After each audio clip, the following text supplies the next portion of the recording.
I just yelled once on the train, and the guard cut open my clothes. Then he hung a death countdown around my neck and snapped a steel ring onto my arm. He quickly opened a small window on the train and shoved my arm right through it. I screamed in agony instantly, but 3 seconds later I went silent. Because it was minus 100 degrees outside, my arm froze solid in seconds, and the guard's giant hammer was ready. When the countdown finally hit 0, they pulled my arm back into the car.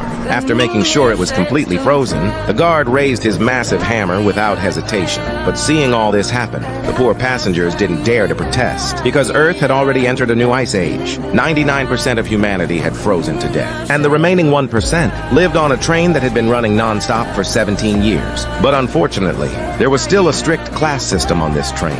The rich lived in the front first-class cars, enjoying a life of luxury every day, while the poor were crammed into the filthy tail section, surviving only on some kind of black protein bars. And not just that, the rich would even take children from the tail section. I casually complained for just a second, and they punished me with brutal torture. But today, the poor had finally had enough. When the guard opened the tail door, a bold man decided to start a rebellion. Because after more than 10 years of watching, he realized the guard's guns might not have bullets to test his theory. Nick pushed through the crowd without hesitation and pointed the guard's gun at himself, then pulled the trigger. Once they knew for sure, they lifted a metal pole they had prepared and rushed toward the closing door, blocking it just in time. Then everyone hurried to the train's prison section and rescued a father and daughter trapped inside. These two were vital to reaching the front cars. The man was a master locksmith, and his daughter had a special ability. She could hear what was happening behind the doors.